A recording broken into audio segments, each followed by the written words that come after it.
BA प्रथम वर्ष प्रथम सेमेस्टर में विषय संस्कृत किरातार्जुनीयम प्रथम सर्ग का हम लोग अध्ययन कर रहे हैं। और अध्ययन करने के क्रम में आज हम किरातार्जुनीयम का 5वां श्लोक पढ़ेंगे। छंद आप जान रहे हैं, वंशस्थ छंद का प्रयोग महाकवि भारवी ने किया है। पहले हम इसका सस्वर वाचन कर लेते हैं।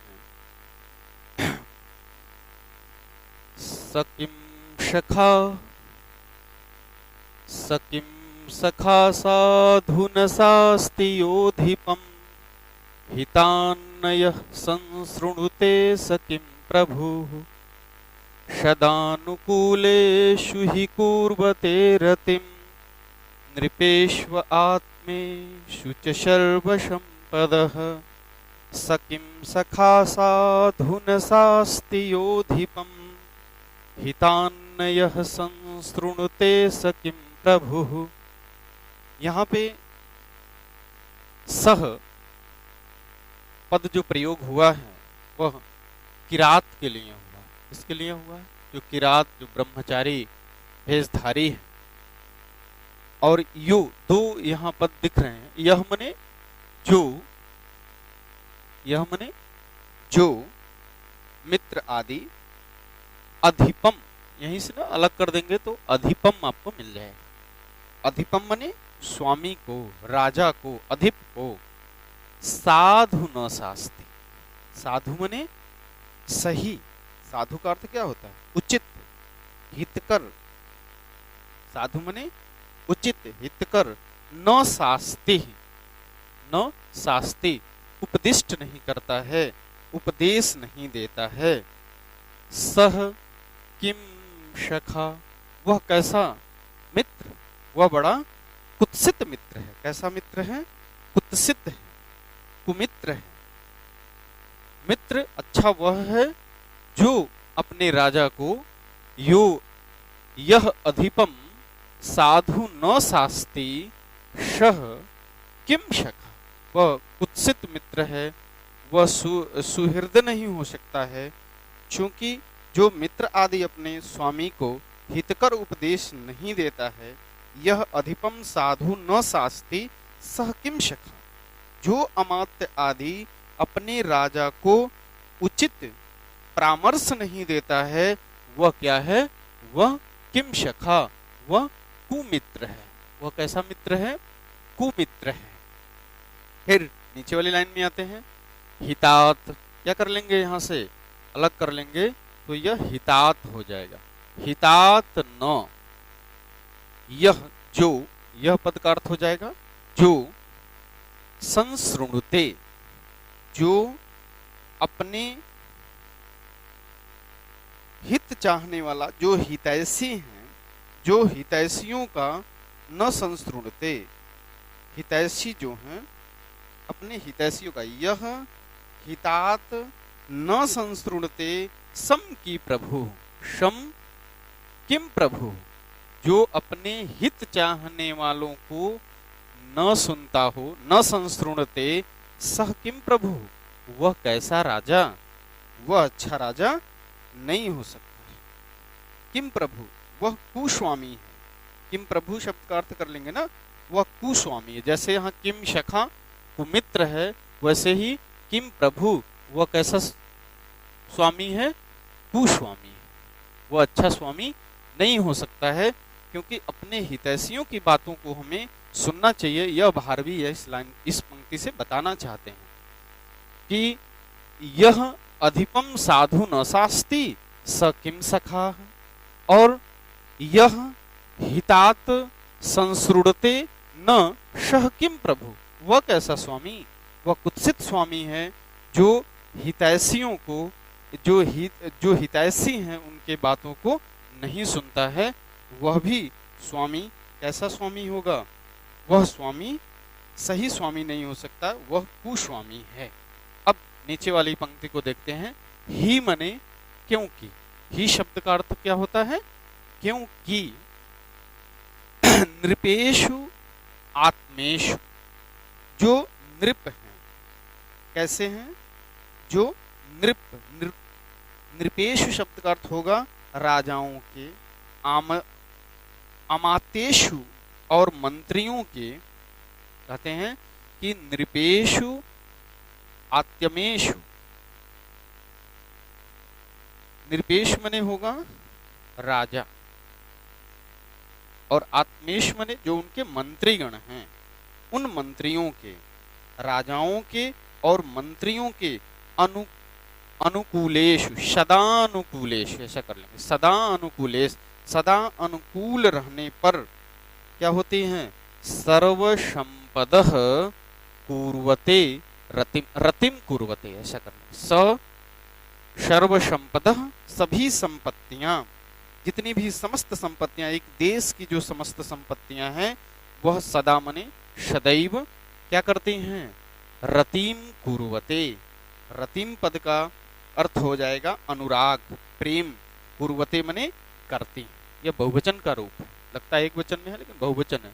तो रतिम कुर्वते, किसके अनुकूल रहने पर, जब एक राजा और मंत्री, जब एक मालिक और एक कर्मचारी दोनों क्या होंगे, जब अनुकूलेश होंगे, जब वह क्या होंगे, अनुकूलेश होंगे, अनुकूल रहने पर ही सर्वसंपदः, जो सभी संपत्तियां हैं, सदा सदैव रतिम अनुराग पूर्वते प्राप्त करती हैं या कराती हैं, या पूर्वते माने करती हैं, तभी वह उनका, तभी उनका विकास हो सकता है। ऐसा एक कहा जाए बात तो, विकास तभी हो सकता है जब एक राजा और मंत्री दोनों अनुकूल अवस्था में एक साथ काम करेंगे। नहीं तो राजा कहे कि इधर जाना है और मंत्री कुछ और काम करे, कुछ किसी तरफ और चला जाए, तो फिर वह सर्वसंपदः रतिम न कुर्वते, सर्वसंपदः रतिम कुर्वते, कब रतिम कुर्वते, नृपेषु आत्मेषु अनुकूलेषु सदा सर्वसंपदः रतिम कुर्वते, तभी संपत्तियां विकास करेंगी, तभी संपत्तियां बढ़ेंगी जब राजा और मंत्री अनुकूल होंगे। उसी को ऊपर वाले लाइन में उन्होंने कह दिया, सकिम सखासा धुनसास्ति योधिपम हितान्नयः संसृणुते सकिम प्रभु, वह कैसा प्रभु, वह कैसा स्वामी जो अपने हितकर वाले लोगों को नहीं सुनता है, और वह कैसा जो अमात्य अपने राजा को साधु न शास्ति, साधु बात को नहीं बताता। तो मुख्य रूप से इसमें महाकवि भारवी ने आपको यह बताने का प्रयास किया है कि उचित परामर्श हमें देना चाहिए, उनका उपदेश जो नहीं करता है न शास्ति, तो वह अच्छा मित्र नहीं है। अब जो दूसरा छठे नंबर का जो श्लोक, इसमें महाकवि भारवी ने मुख्य रूप से हमें यह बताने का प्रयास किया है कि अपने अहंकार को दूर करता हुआ जो युधिष्ठिर है, वह युधिष्ठिर किस प्रकार से अपनी महत्ता को बतला रहा है, उसी को बनेचर यहाँ बताएगा, उसी को बनेचर यहाँ बोलेगा। तो पहले इस श्लोक का हम स्वस्वर वाचन कर लेते हैं उस छंद के अनुसार। निसर्ग दुर्बोधम बोध विक्लवा क्व भूपतीनां चरितं क्व जन्तवः, निसर्ग दुर्बोधम बोध विक्लवा क्व भूपतीनां चरितं क्व जन्तवः, तवानुभावो अयं वेदियन्मया निगूढ़तत्त्वं नैवर्तं विदुषाम्। यहाँ मुख्य रूप से यत मया जो मेरे द्वारा वेदी जाना हूँ, त्व अनुभावो, वह सब आपका प्रताप है, वह सब आपका प्रभाव है। शुरू से फिर इसको देखते हैं। निसर्ग, निसर्ग शब्द का अर्थ होगा स्वभावतः। दुर्बोधम, दुर्बोधम जो बड़ी कठिनाई के साथ, स्वभावतः अत्यंत कठिनाई से समझ में आ सकने वाला। राजाओं का जो चरित्र होता है वह भूपति नाम चरितम, वह भूपति नाम चरितम निसर्ग दुर्बोधम। कैसा होता है? राजाओं के चरित्र को स्वभावतः अत्यंत कठिनाई से समझ में आ सकने वाला कहाँ राजाओं का चरित्र, ऐसा करने अबोध विक्लवा। वह बनेचर कैसा है? अबोध है। बनेचर किस प्रकार का है? अबोध है, अबोध विक्लवा है। और क्या है? जंतवह, वह एक जंगली प्राणी की तरह है, वह एक जंतु, जंतवह का प्राणी अर्थ होता है, लेकिन कैसा प्राणी है? जंगल में रहने वाला है। और अबोध विक्लवा अज्ञान से उपहत। कैसा है? अबोध विक्लवा शब्द का अर्थ होगा अज्ञान से उपहत, यानी नष्ट किए जाने वाला। बड़े जिसको केवल अज्ञान ही अज्ञान है। और निसर्ग दुर्बोध, जो राजाओं का चरित्र होता है, भूपति नाम चरितम हुआ निसर्ग दुर्बोधम। राजाओं का जो चरित्र है वह बड़ी कठिनाई से, स्वभावतः बड़ी कठिनाई से जाना जाता है। और मैं अबोध विक्लवाह व जंतवह, और मैं कैसा हूँ? मैं एक अबोध हूँ, मुझे कुछ ज्ञान भी नहीं है। तो इस अज्ञान से उपहित प्राणी कहाँ? फिर यत मया, मेरे द्वारा, यत मया मेरे द्वारा, विदिशाम, विदिशाम जो शत्रु हैं। कौन शत्रु हैं? जो कौरव आदि जो शत्रु हैं। कौरव, दुर्योधन, ऐसे कर लेंगे। जो दुर्योधन है, जो कौरव है, वह विदुषाम निगूढ़ तत्वम। कैसा? निगूढ़, बड़ी कठिनाई से। निगूढ़ शब्द का अर्थ क्या होगा? जो छिपा हुआ है, जो बड़ा निगूढ़ है, जो बड़े अंदर तक छिपा हुआ है, गूढ़ छिपे हुए तत्वों का नई वर्तमान नीति मार्ग से, नई वर्तमान नीति मार्ग से। ऐसा नहीं है कि वह अनीति मार्ग से दुर्योधन के चरित्र को जान करके आया है, उनके तत्व को जान करके आया है, या वहाँ हस्तिनापुर के समस्त राज्यसभा के विषय में जो कुछ वह जान करके आया है, वह एक नीति मार्ग से, चूंकि वह युधिष्ठिर का सिखाया पढ़ाया है, युधिष्ठिर ने उसको भेजा है। तो युधिष्ठिर क्या थे? सत्यवादी राजा थे। और इनका जो गुप्तचर होगा वह भी कैसा होगा? वह भी सत्यवादी ही होगा।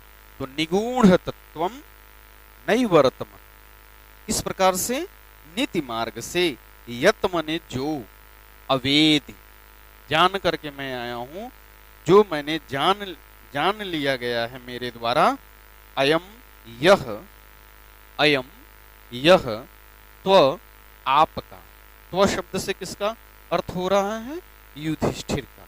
वह युधिष्ठिर कह रहा कि यह सब त्व अनुभाव, यह सब आपका तेज है, आपका सामर्थ्य है, आपका प्रभाव है कि मैंने क्या कर लिया है? सब कुछ जो गूढ़ नहीं था, निगूढ़ था, उसमें उपसर्ग लगा दिया, निउपसर्ग। तो बड़ा जो कठिनाई से जाने वाला हो वह निगूढ़ होगा। उस निगूढ़ छिपे हुए तत्वों को मैं जान करके, और वो भी नीति मार्ग से जान करके, घूस दे करके नहीं, नीति मार्ग से जान करके, उस हस्तिनापुर के विदिशाम शत्रुओं का, कौरवों का, दुर्योधन का सब कुछ जान करके, यत मया मेरे द्वारा, अयम यह अवेदी, यह सब जो जानकारी मुझे प्राप्त हुई है वह तो अनुभाव, यह सब आपका अनुभव है, आपका तेज है, आपका सामर्थ्य है, आपका प्रभाव है। आपने मुझे जो ज्ञान दिया उस ज्ञान के बल पे मैंने वह यह समस्त सब कुछ जान पाया। नहीं तो मैं कैसा हूँ? अबोध विक्लव व जंतवः, मैं तो अबोध था, मैं बहुत ज्यादा पढ़ा लिखा नहीं था, परंतु आपने मुझे ऐसा सिखाया कि मैं निसर्ग दुर्बोधम, व भूपति नाम चरितम, जो बड़े कठिनाई से जाने जाला स्वभावतः जो बड़ी कठिनाई से जाने जाने वाला जो राजाओं का चरित्र है। एक तो अब अगर किसी मंत्री का, किसी मुख्यमंत्री, प्रधानमंत्री इत्यादि का यदि उनका कोई नीति का मार्ग हमको जानना हो, क्या उनके यहाँ चल रहा है वो कुछ जानना हो, तो वह बड़ा कठिन है। तो निसर्ग दुर्बोधम व भूपति नाम चरितम, राजाओं का जो चरित्र है वह बड़ी कठिनाई से जाने जाने वाला है। और उस पे भी मैं अबोध विक्लवाह क्वजंतव, मैं एक अबोध हूँ, मुझे कोई बोध नहीं है, मैं बहुत ज़्यादा पढ़ा लिखा नहीं हूँ, ऐसा मैं प्राणी हूँ, लेकिन फिर भी आपका जो प्रभाव था उस प्रभाव से मैंने क्या कर लिया, यत मया त्व अनुभावेन अयम अवेदि। कैसे जान करके, विदुषाम, जो शत्रु हैं, जो कौरव हैं, जो दुर्योधन हैं, उनके निगूढ़ तत्व को, उनके गूढ़ छिपे हुए तत्व को नई वर्तमान अपने नित्य के मार्ग से त्व अनुभावेन, आपके प्रभाव से, आपके सामर्थ्य से मैंने क्या कर लिया है, जान लिया है। यह इस पूरे श्लोक का अर्थ है। अब पुनः आपसे अगले वीडियो में कुछ नए श्लोकों के साथ किरातार्जुनीयम महाकाव्य के मुलाकात होगी। तब तक के लिए नमो नमः।